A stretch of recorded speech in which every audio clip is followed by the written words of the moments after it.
I'm going to do my talk in English because I'm bilingual. It's because I had to do the slides for approval by my publisher. So it's easier for me to do it in English then. And also because if I do this in French, I will really sound like Jean-Claude Van Damme.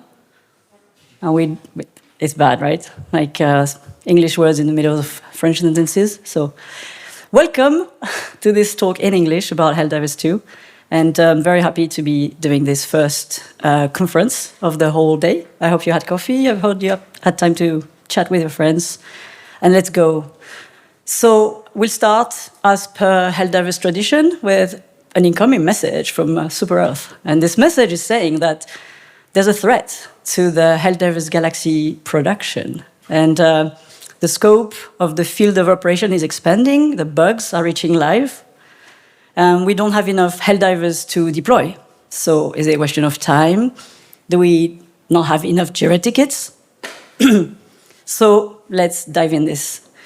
In this talk, as you've understood, I will go through what happens when you sell 20 million games with a team that has almost no live experience.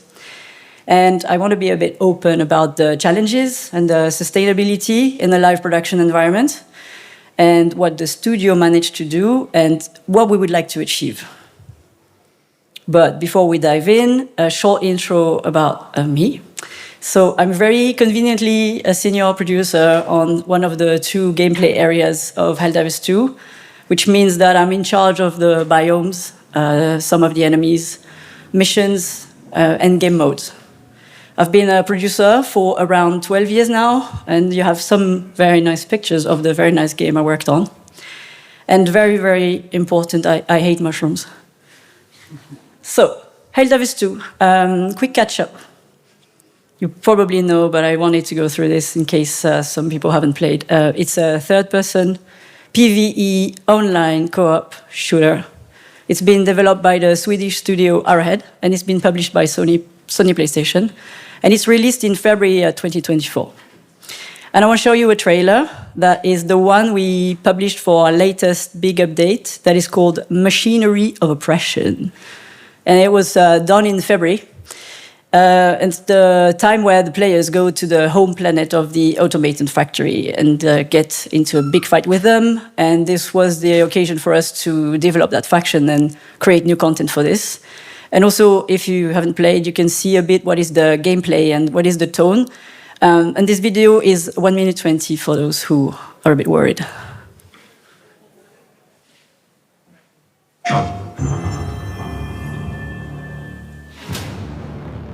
At last, we have reached the heart of tyranny. From here, the cyborgs have orchestrated their terrorist plots. But their precious cyberstan is not safe. From the might of democracy. Together, we will put an end to their unthinking hatred of freedom. We will dismantle their savage factories, cleanse their lands of tyranny, and overwrite their hostile code with a fresh download of liberty.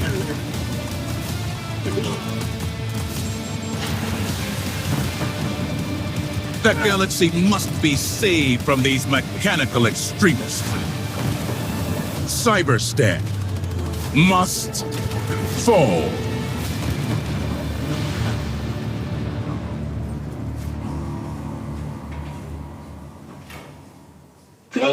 All right, so that was in February. And what have we done for 2.5 years since launch, right? We launched in February 2024. We first released on PC and PlayStation, for obvious reasons. And we did an Xbox port that was released in August 2025. The team internally grew to 140 employees. And we released 80 major orders, which are our story-based game events. On the monetization side of things, we are selling war bonds, either with in-game currency or real money. And we released 24 these are the battle passes, right, for Arrowhead. And so you can unlock new gear, weapons, armors, stratagem, a booster, or cosmetics. So we've been shipping every 6 weeks.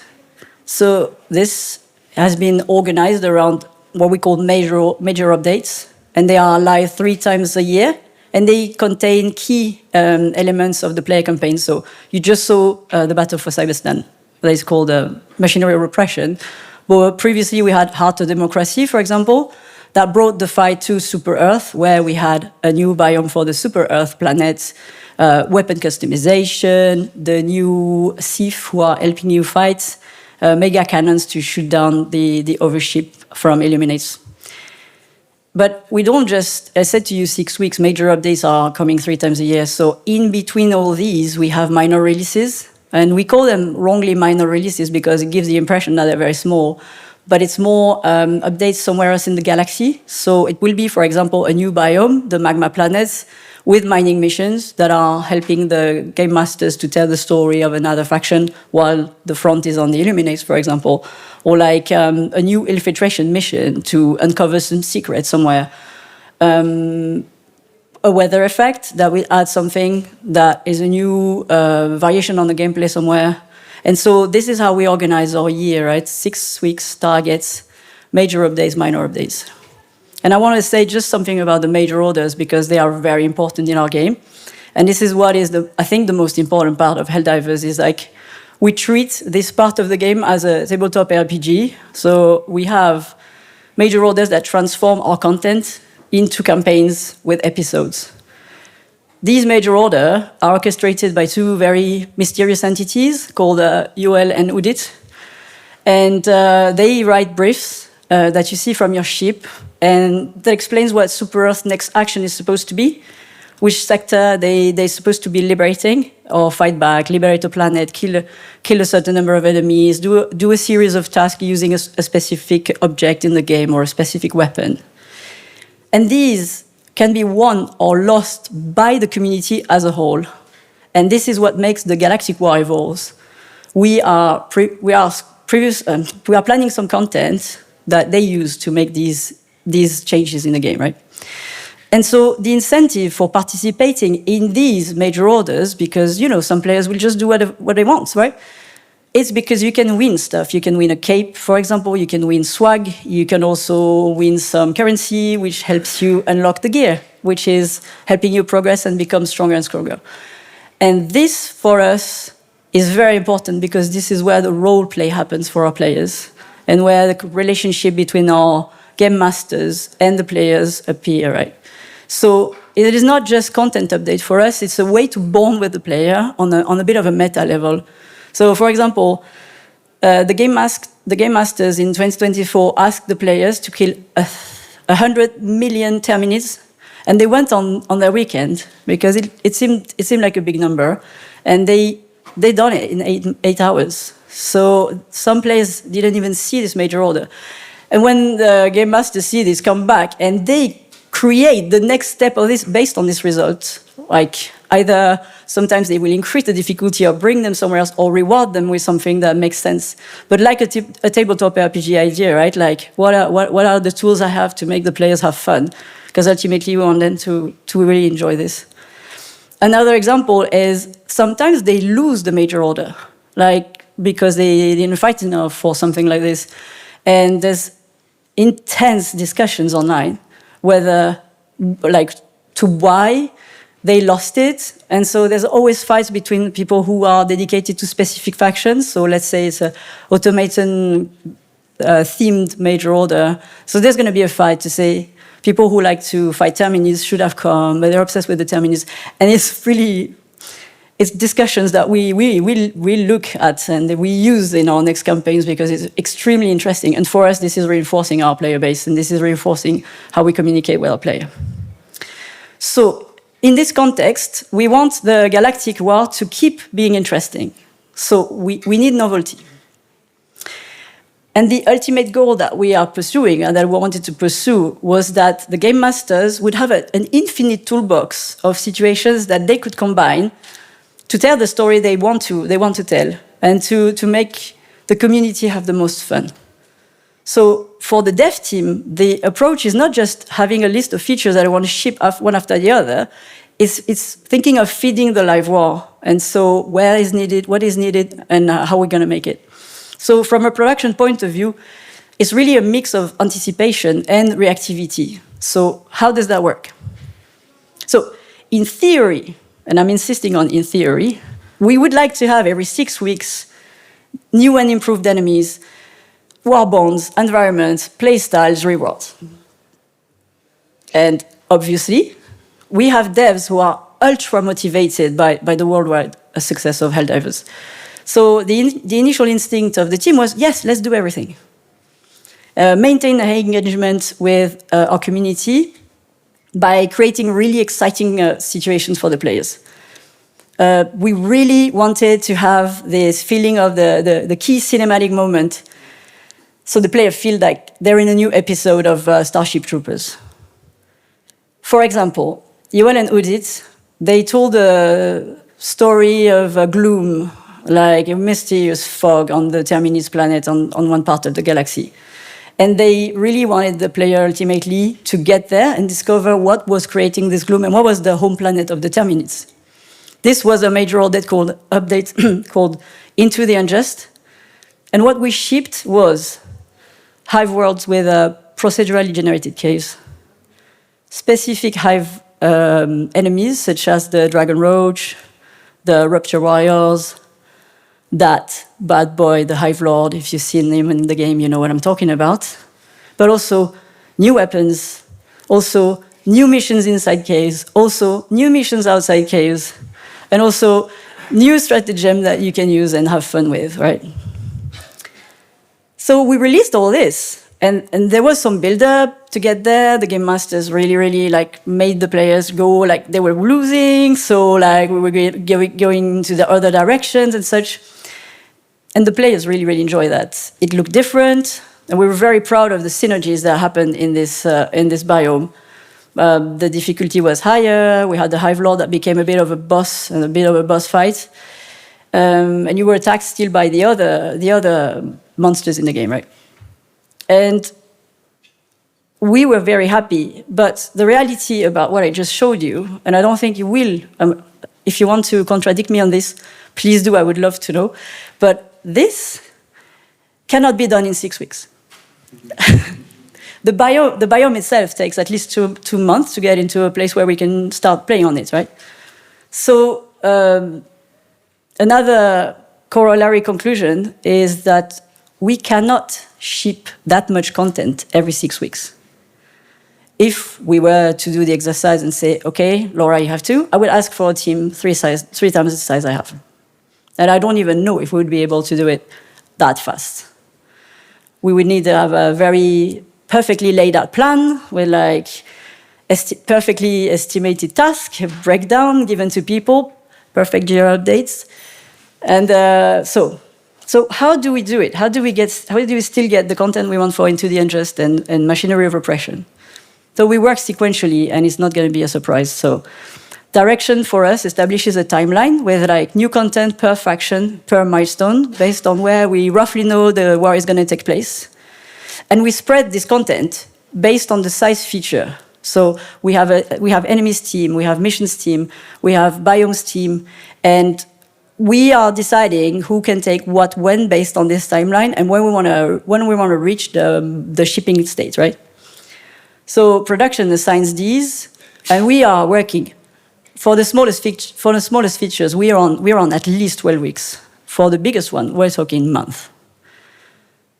How we do it, I'm going to go very fast on this. We are not reinventing the wheel. We do like everyone else. We do brief, spec, task breakdown. We plan this with the team, and we go through the gates, okay? So in practice, I'm going to give you one example. What does it look like? We have a small variation on an enemy, which is we want to give the automated soldier the jetpack. It was called the Jet Brigade. So we give it to Team A. We give them two milestones, for example. Then we want to work on a new game mode, which is the commando game mode, where you go behind enemy lines on automatons and you film them for secrets. This takes longer, so we gave them more time.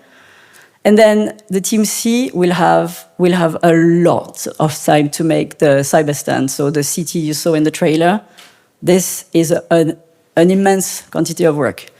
But we try to make them either finish beforehand or deliver for the same date. So we try to funnel everyone to get into the same ending point.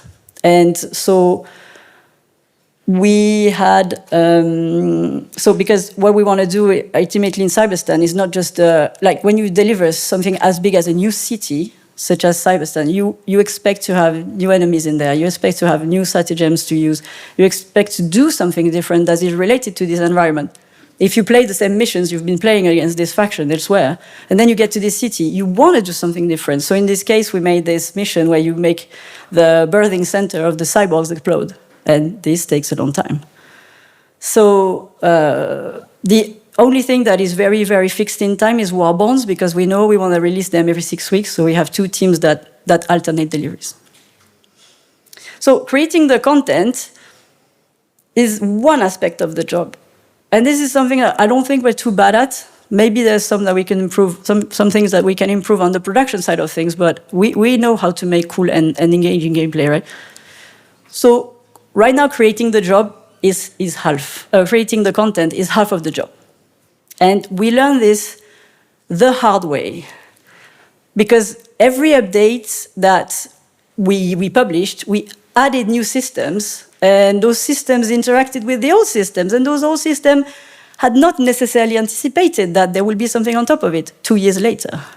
And so we end up having a massive sandbox with millions of configurations, and we can't fully predict everything. So despite a high level of testing, the fact that we have a big number of CCU made that we've been hitting a point where we miss those things, right? So the more we build, the more fragile our system became instead of being stronger. So do you remember when I said to you about the Hive world? So the Hive Lord, all those dragons, all these people in caves, right? We were very proud of it, and players really loved it because it was different, it played different. But also, we had people complaining because frame drops, and because freezes, and because frame drops, and because gameplay blockers. So, for example, one thing that we didn't fully anticipate was that if you play with 4 people in a high-level difficulty, so difficulty 8, 9, or 10, and you kill hundreds of enemies in the same place, and they all have the same, because they're all terminids, so they all have bile, and they all either attack you with the bile effect or die in a puddle of bile. The GPU doesn't like this. And we rushed for a fix. The first low-hanging fruit was just working on the particles and just limit them visually and in code. The second thing we did is midterm, so not in that patch, but in another update, we worked on how we spawn the enemies, because the problem was we were using the spawning system of being outside the caves. And inside the caves, this was limiting the places that the enemies could spawn from, and they were just in the same place, all of them. So we worked on this. And long term, we are looking at third-party solution to manage our particle system. But the thing is, at that time, we had moved to the next milestone. We were already working on the next content that we wanted to put in the game. So for Into the Unjust, we communicated with the player. We push patches for the very important thing. We plan to put in the next update the more base work. But this is the reality, and this was a bit strong, was that we looked at the production plan and we accepted that we couldn't do both. We couldn't keep a high level of content, 100%, and have the team on performance and live fixing 100%. I'm bad at math, it's 200. Production math, no, doesn't work. So we couldn't maintain live stability and keep building a lot of new features at this pace. And this idea of like, no, we try harder. No, like, please don't. Because if you have too many things to do and not enough time, this is the setup for burnout. So we had a choice to make about what kind of studio we wanted to be. And that meant being honest about what we could and could not do, and what we wish we could do and what we shouldn't have done. So first thing we question is, can we fix all the problems? The answer is yes. No. So I want to start by saying that the dev teams are aware of the state of the game. It is not a question of not knowing. It is a question of, like, we have a lot of feedback from QA. We have systems, like we work with Sony, so they have user tests in the lab. We have Discord beta tests. We have forms on Discord, player sentiment reports. Like, we have everything. So the bugs are going to the team, and they are being worked on. But we have a lot of feature requests from the players. We have a lot of feature improvement requests from the players. And there are lots of discussions around balancing and disagreement between, for example, our game designer and the community on balancing and on how the things are working, right? So the reality of this is that the permutations in live are really, really hard to predict, even with the best testing environment that we have, right? And it's... And so we decided to patch emergencies, crashes, server issues, major balancing problems, something that is really, really either preventing the players from playing or damaging the game experience. But we had to down prioritize other things. So even with the best dev testing, branch testing, merge testing, the number of topics is increasing every update because we add additional systems all the time. And so now we have a huge sandbox where everything can work with everything. The example you have here on this GIF is the warp backpack. So back then, when we made the biomes, rocks and buildings, we made them, and they were fitting our guidelines, our art guidelines, and our engine guidelines. But we didn't know that 2 years later, there would be a tool that the players have that can help them teleport. And what do? Sometimes they just teleport in rocks. So, like, okay, then we need to go and fix all the rocks. So we think, obviously, of code solutions, and sometimes we just have to go in and fix the rocks because it's 20, it's fine. But like, this is a kind of example that I wanted to give for you to get a bit of an understanding of, like, we could have anticipated 2 years ago that there would be a backpack. I'm not really sure about this. So we create more systems, we have more interactions, we have more testing costs, and we also generate more player expectations. We've been maintaining a game for 2.5 years, every 6 weeks. So a live game like this one doesn't get simpler over time. It accumulates content and dev history. So our success created pressure to expand, but our systems needed to support this expansion. So what are we doing? Mandatory Jira reference. We just fixed the relevant problems. We put them in Jira with priorities. Yay. We plan bug fixing time in our timeline. Like, we just don't throw the bugs. We like, okay, this is the week where we look at the live. This is the moment where we look at patches because it's an emergency and such. We hire. So we hired a company called Nixes that is based in the Netherlands, and they helped us on technical things. They're the one who reduced our install size by 85%. Very happy about this. This wouldn't have been done by our team. We have other things to do, right? And also we want, and this is tricky, right? We want the dev to be focused on the highest priority, not the thing they've introduced. And sometimes it's very frustrating when you go on Reddit and you see that players are complaining about a thing you made. And you're like, I want to fix this. But actually, no, there's something more important that I need your attention on. And this is very, like, what is important for you to fix versus what we think is important that we fix for the game. Obviously, ultimately, we want to fix both. But I said that we don't have necessarily the time and the resources to do both. Resources. Like, hire more. Yeah, you don't have enough people, hire more. And yes, success equals budget, equals hire more. And the truth is, we are 140 people internally. We still have ads that we're looking for to fill, if you want to live in Sweden.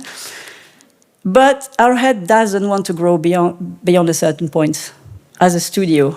They want to keep a design very lean. They want to keep having creative driven. They want to keep being able to all talk to each other.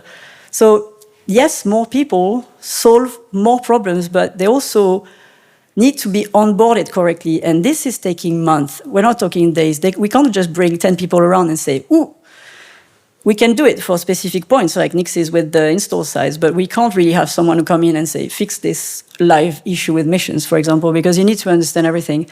And on top of that, we have a proprietary engine. So I'm going to accelerate a bit. So yeah, So internally, we recruit specialists. We ask for help. We iterate on processes. We are being honest.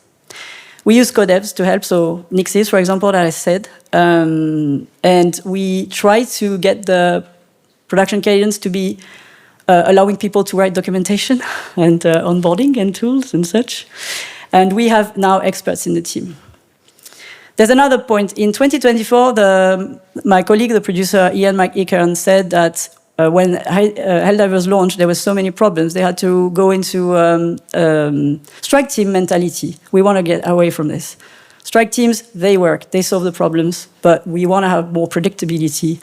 We want to be having more stable production cycles. And strike teams are they're opposites, right? Like you want stability, you want to have rituals, we want to have regular meetings. You don't want to be just having those crazy stand-ups when people crunch and such. We don't crunch because we're Swedish.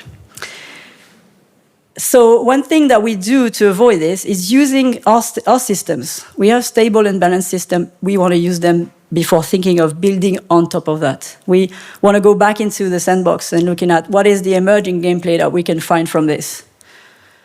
And so, for example, very quickly, the missions team wanted to make a commando mode behind enemy lines, and they thought of this camera that we made a year before and that was never used. And they were like, oh, but it's been modeled, it's there. We just need to change the targeting system, and then we can have a mission around filming the secrets and bringing them back. So the idea was just, okay, what do we have? What can we do with it? And obviously, this will come back. And this is a spoiler. So we get alignment on priorities such as features prio versus live retakes. We are increasing on our understanding of what the players need and want, and we decide on this. And we make plans with the players. We explain them in blog posts. We don't want to leave them in the dark about why we make the decisions we make, where are we going with this. So the learnings, we are learning and we are growing in. We can't do every features that we want and that the player wants. We also accept that not every cool prototype, and I assure you there's cool prototypes, but if they are too big or if they need another team or such, they need to go. They need to be in the right configuration to be able to be shipped right now. They will come back, we know they will come back, but not now, for example. And this is an acceptation that we want to come to. We don't want to do reactive development and jump on all the topics. And this is a reflex when you ship and you have a lot of players and you have a lot of feedback from people. Just don't jump on every topic. Ask for people how to hierarchize them and jump on the most important ones. There are only, as I said, a few topics that need to be solved immediately, and there are service issues, live crashes, crash on the platform that we haven't forecasted, or something that is breaking what we're trying to do, missions or the store, for example, or what's happening on the ship. So what we do as the studio is we agree on long-term plans and a more stable cadence. We want to work towards more predictability in the production plan and reinforcing our internal system before building on top of them. Reworking the features, the stuff that we've seen players fond of. Let's do a variation. Let's do something different. Let's add some stuff. Visuals, gameplay, balancing and such to give a sense of novelty, even though it already exists. And this is actually working because the players are super fond of some systems in our game.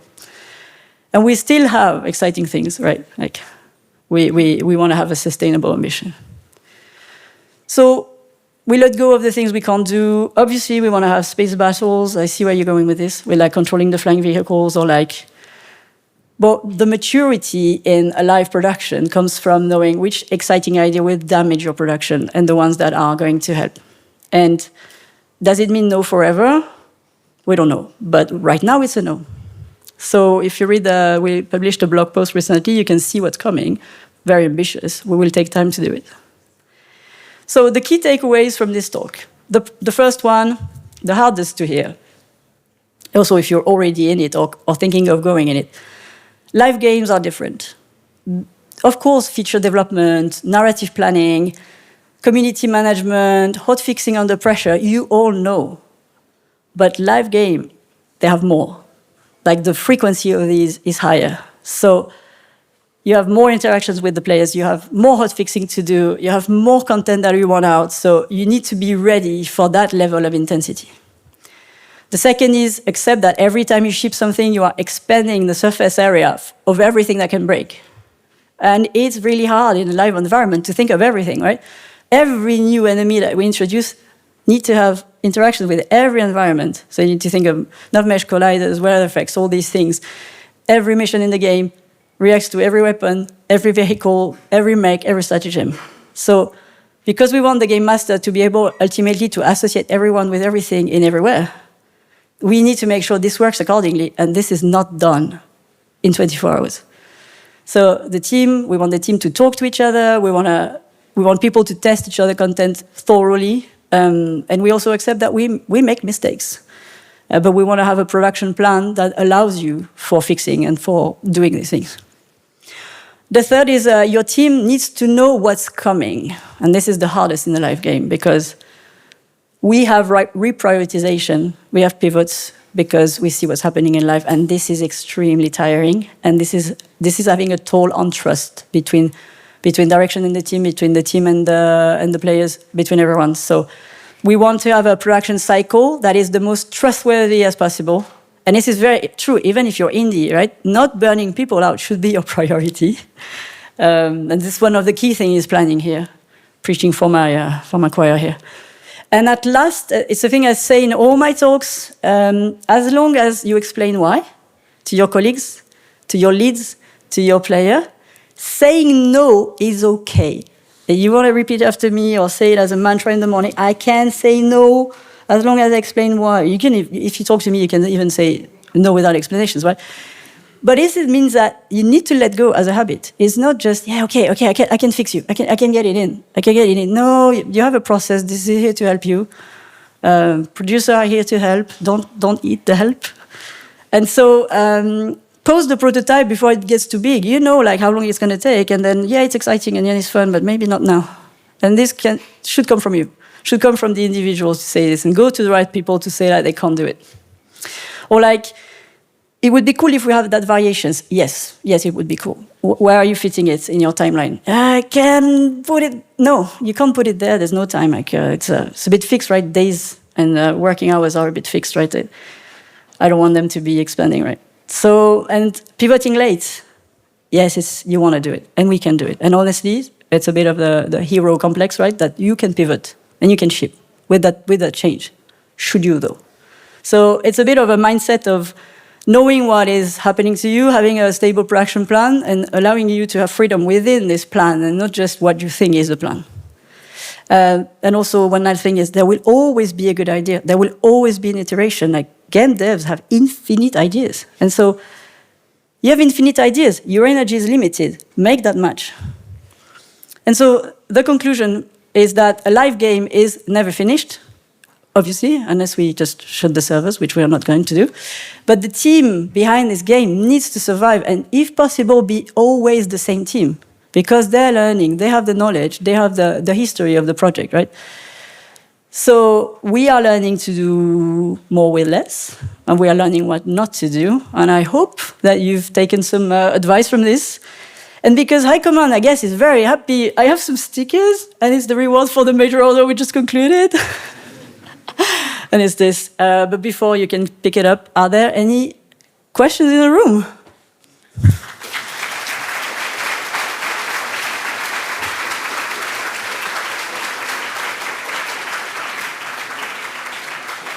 And sorry, I was a bit long, so we'll have 5 minutes. Test. Hi. Thank you very much for the presentation. It's very refreshing to have those words about letting go at the time where everything is about being fast, do the stuff. And my question is around that actually, because some people would say that in a company, if you don't fix fast, player will leave. There will be another game super great, and so you need to be fast for that. But how would you mitigate those people? Why do you think player didn't leave despite everything when the game released and say, oh yeah, there's too much bug, they are taking too much time to fix it, there is too much problem, so thank you, but goodbye. How do you mitigate that? So the two questions were, why did the player not leave us? And the second is how you push back on asking to be fixing fast. So on the players didn't leave us, we're lucky. We're lucky. We have this role play aspect of Helldivers made, and the relationship with the game masters made them stay.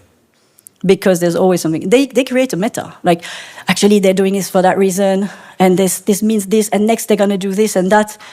The game masters see everything, so they're like, ooh, yes or no. And it's so fun because they are trying to do this, so we're lucky. That is the base thing. And we lost players, right, like between February 2024 and now, but we have a good base of players that stayed. How do you push back on fix fast? Priorities in Jira? I mean, systems. Like, what is actually, you create a scale of importance by priorities. What does it mean? And I said it, right? If it's game breaking and live right now, yes. If it's something that can go in another update, let's do it. And then communicate with the players. We are fixing this in the next time. We are fixing this now. We heard you. Basically, we heard you.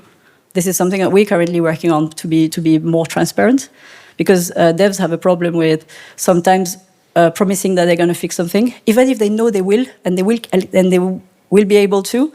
We have sometimes trouble to just say, "Hey, we're going to fix this." So we're working on this. Yes, it's fine. So we split between those priorities, and we talk to everyone to make sure that we are going in the right direction in terms of our priorities. But this is we put it in data approach here, if that can help. Someone else before getting kicked out? Yeah.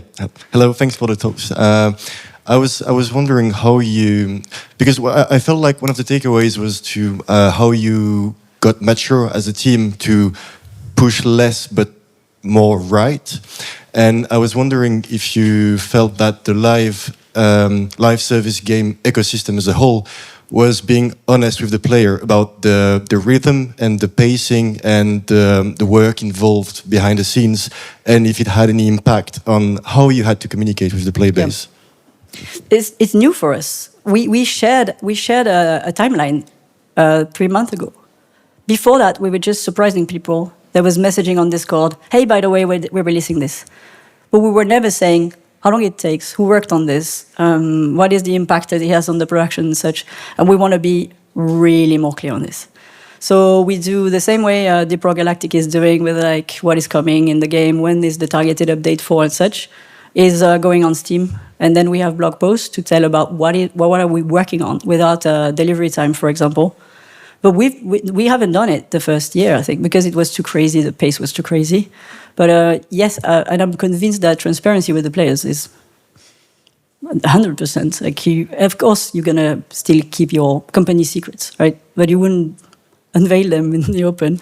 But the players, they should know, because we sometimes have discrepancies between what we know is going to take time, what players think is going to take time.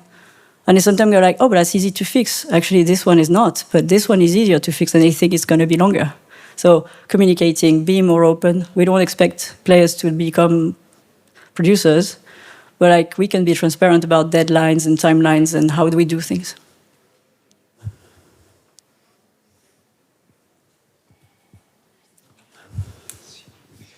Thank you for the presentation.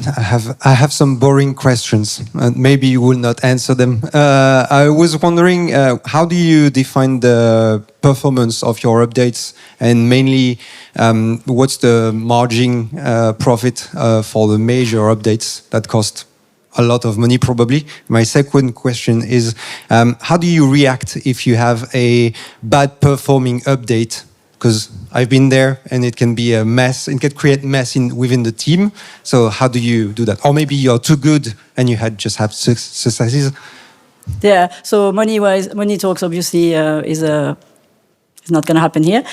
But on the organization side of things, the performance of the update doesn't impact the team more than, oh, players really didn't like this. Let's not make it again. And we have data around which players like which missions, and which players like which weapon, and which player like which stratagem. And then we see a bit more like why this update was not as much of a success. But we have a good return on every update. So from a team point of view, we take it in account in just the content we're making, but there's no other pressure on the team. There's no there's no KPIs related to money with the team. The team are making what they think is fun, what they think the player will like, and we stay on this line. And that's why we're still there, I think.